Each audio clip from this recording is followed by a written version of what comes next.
Please ensure the loan repayment, will you? While I was at work, an unexpected email popped up. Upon hastily reaching out to him, Greg calmly began to explain. Oh, sorry about that. I've fallen for someone else and decided to start a new life with her. Furthermore, he revealed his plan to take the luxury car recently purchased in my name with a loan. Despite my attempts to dissuade him, my husband ignored me, abruptly ended the call, and became unreachable. In the end, Greg disappeared with his mistress, leaving behind a substantial debt. As a mother to our 10-year-old son, I never envisioned such an unfair situation.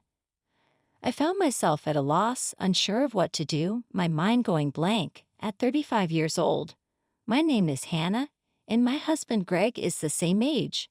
We were a family of 3, including our intelligent 10-year-old son, Ryan. Ryan had displayed remarkable intelligence from a young age, reading papers on the computer and seeking my opinion on complex topics. In contrast, Greg was unstable, never holding down a steady job. Despite my full-time job and concerns about our future, Greg had recently maintained a stable income for 3 years. Lately, Greg spoke of making memories as a family, leading us to decide on buying a $35,000 camper van. However, due to Greg's inability to pass the finance company's loan review, ended up taking the loan for the car. On the eagerly awaited delivery day of the camper van, I received an abrupt email from Greg stating he would graciously take the delivered van. Confused, I called my husband immediately, only to hear him confess, "Well, I've fallen in love with another woman and decided to date her. I intended it to be just a flame, but it turned serious, so I'm thinking of starting over my life with her. Bye." He mentioned the divorce papers we had discussed during a previous fight, declared he would file them, and unilaterally ended the call. This exchange marked the first time I realized I had been betrayed by Greg. A shocking blow. Subsequent attempts to contact him yielded no response. When I returned home from work and checked the drawer where the divorce papers should have been, they were already gone, leaving me burdened with a significant debt from a $35,000 loan. Despite my repeated attempts to reach out to my husband through emails and calls, I never received a reply. Ryan, noticing my unusual behavior, came to check on me with concern after dinner. "Mom, what's wrong? You haven't been eating much lately. Are you okay?" "Ah, yeah, maybe. I'm just tired." "Ah, when people lie, they look up to the right. Lying is bad. I've noticed Dad hasn't been home for 3 days. Did something happen between you two?" Startled by Ryan's sharp words, I took a deep breath to calm myself. Feeling that I could no longer hide the truth, I decided to tell Ryan everything. "I see. It's just like Dad to do something like that. Aren't you sad?" "No, I kind of understood from how things were going." Ryan, seemingly foreseeing the future, appeared unconcerned about our parents' divorce, but I knew he must feel sad about it in his heart. While silently apologizing to Ryan in my mind, I worked desperately, trying not to think about the dreadful events. However, my body was honest, and gradually, my health deteriorated. There was a training session planned at work that day, but I couldn't stand up and ended up squatting down. "Sorry, I can't stand up right now. I need to take a break." I heard my colleagues' voices full of concern, but I couldn't respond and collapsed. When I regained consciousness, I found myself in a hospital room. I received a diagnosis from the doctor that I needed detailed examinations, and I was admitted to the hospital. "Hannah, I feel so pathetic." "It's supposed to be just emotional stress." Looking at the IV drip in my arm and the white ceiling of the hospital room, tears naturally started to flow. At that moment, Ryan, who is usually calm, rushed into the room with an extremely worried look, prompting me to quickly wipe away my tears. "Mom, what happened? Is it serious? You're not going to die, right?" "Of course not. I wouldn't leave my dear son alone." "Ah, that's good, really. I was called by the school teacher and told that you were taken to the hospital." I was so shocked, my heart nearly stopped. Ryan is usually mature for his age, but he's still only 10. I felt a strong resolve to get better for his sake, but my condition was worse than I thought, and I was diagnosed with a serious illness. The doctor advised you should have surgery as soon as possible. Please make a decision quickly. Following the doctor's advice, I underwent surgery, and by the time I was discharged, it had been a month since Greg had left. When I returned home and opened the mailbox, I found a demand letter for the car loan payment. Hannah thought the repayment should have been automatically deducted from my account.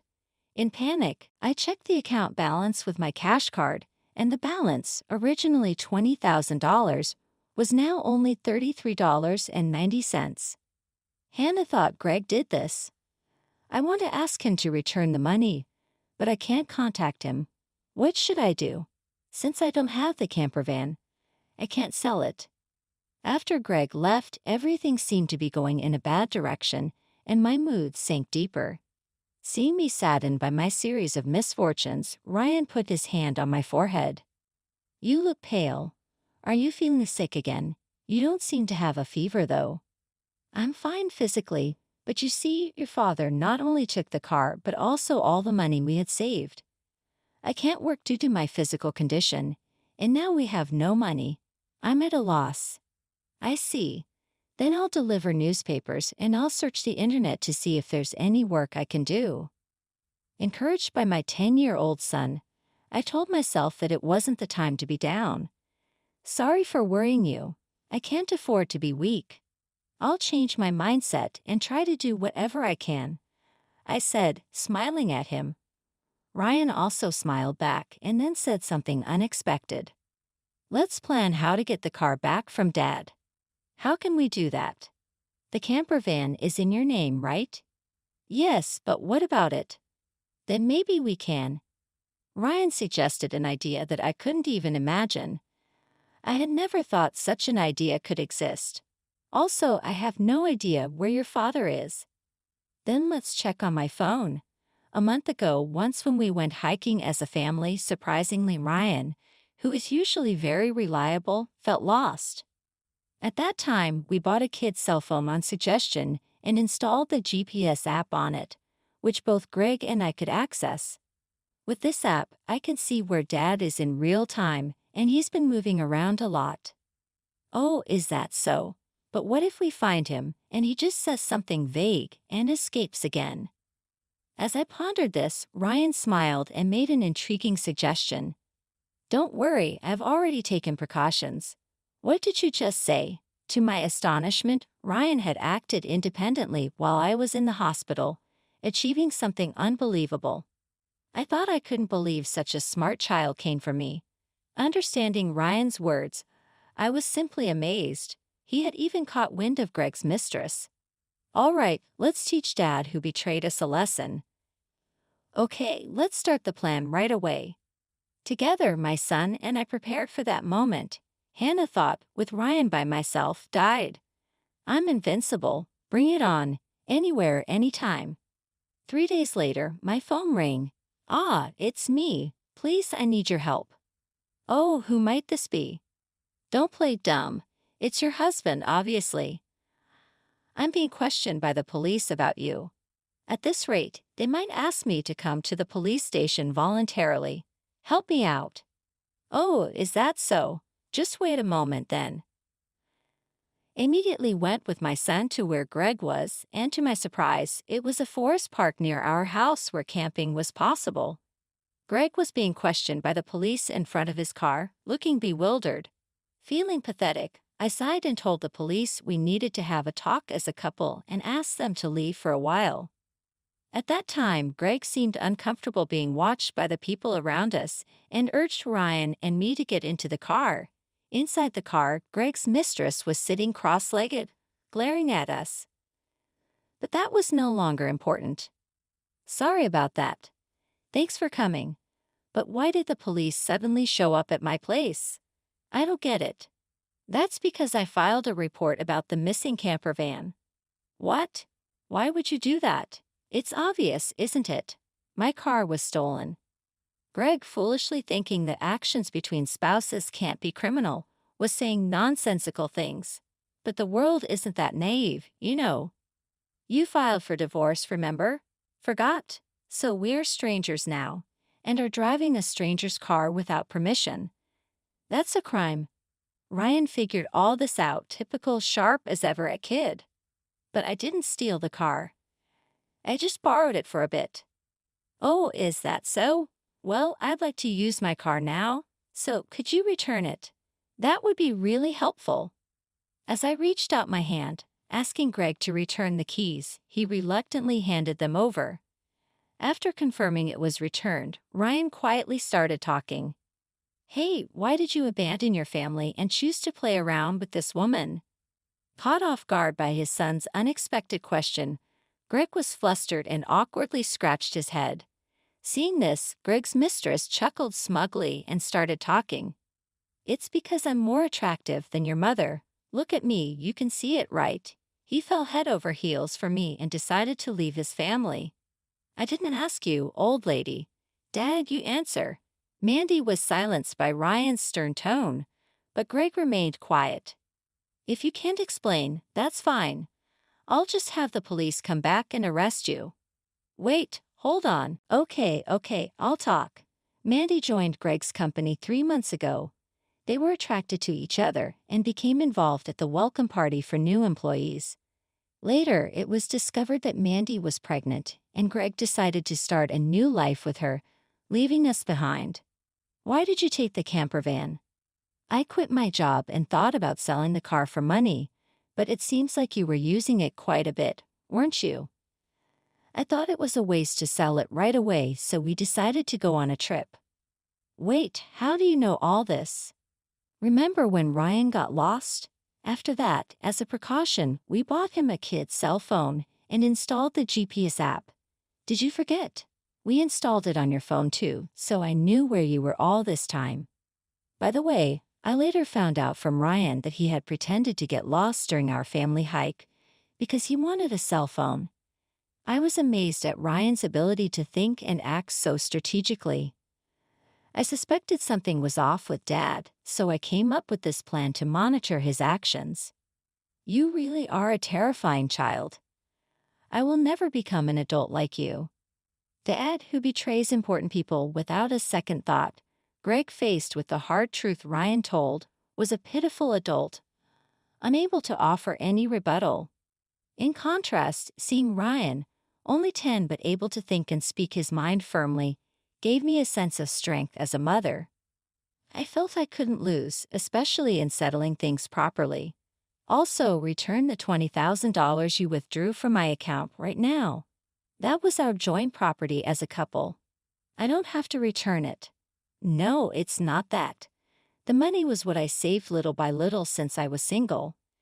After all, you always quit your jobs midway, so we hardly ever saved money together, did we? I was appalled to hear that the $20,000 had been squandered by Greg and his mistress. It was the moment I felt relieved about divorcing him. So, that's how it is. But if you stole and used the car and my money, that's going to be a serious crime. What? I just sent the police away, so it's not their business anymore, right? I only said we would talk. I have no intention of withdrawing the complaint. I must add the theft of my money to the report. Mom, should I call the police now? Mandy, Greg's mistress, had been watching our conversation but quickly tried to get out of the camper van. At that moment, she let out a scream that echoed around. The reason was that outside the car door, Mandy's parents were standing there, faces red with anger, about to explode in fury. Ah, I'm sorry. Don't be so angry. But why are you here, Mom and Dad? I called your parents beforehand. What? Why? The truth was, during my hospital stay, Ryan had visited Greg's office and tearfully told them, my dad left the house with a woman we don't know, and my mom collapsed. Seeing Ryan's sorrowful and frail state, the people at Greg's office suspected Mandy, who had left the company with Greg, and gave Ryan her parents' address. Greg and Mandy have been overly friendly at the office, and there were photos showing them together at the welcome party for new employees, looking like a couple. After learning from the office people that you commuted from your parents' house, Mandy's parents were standing there, faces red with anger. I went there with your photo and your parents came out when I visited. Then I told them everything that had happened, so today I contacted Mandy's parents and asked them to wait nearby for a while. How could you do this to me, the worst? I don't want to hear that from you. That's my line. By the way, your stomach seems quite big. When is the baby due? In 3 months. What? Wait a minute. That doesn't add up with when you met my husband. You two met only 3 months ago. What's going on? It's not time for the baby to be born yet. Hearing this for the first time, Greg stared at Mandy, eyes wide. Wait, what does that mean? Are you stupid? Don't you get it? It takes about 9 months from conception to birth, which means the child she's carrying isn't yours. You're so foolish. What do you mean, Mandy? Have you been deceived? Ah, I almost got away with it. Can't help it now that I'm caught. You're so naive, you can't see through lies at all. Really a fool. Don't mock me. My whole life is ruined because of you. What were you thinking, Greg? Greg and Mandy started an ugly argument, but nobody intervened, letting them have it out. Meanwhile, we contacted the police again to explain the situation. As it began to get dark, the forest park was brightly lit by the red lights of the police cars. No, really, I was wrong. I was truly wrong. I'm sorry. I'll work hard and never cheat again, so please just don't arrest me, Dad. People don't change that easily, especially lazy people like you. Exactly, Ryan's right. I can't trust you at all. Reflect on your actions and pay for your crimes at the police station.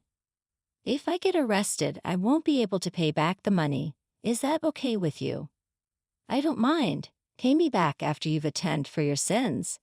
Take your time. Don't worry. I've already found you a place to work. Let's see, there's Ryan's child support, plus the $20,000 you stole from me. I'm not sure how much it will all add up to, but you'll work and pay it all back.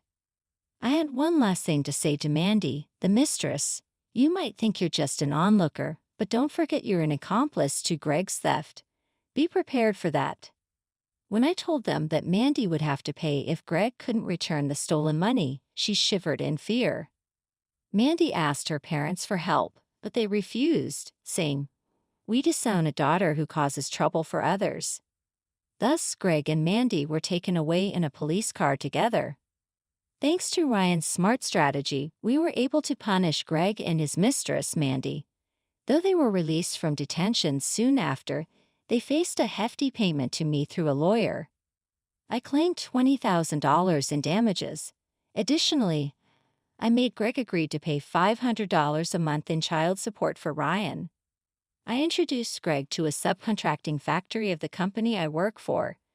The support and other charges I claimed from Greg would be deducted from his salary and paid into my account.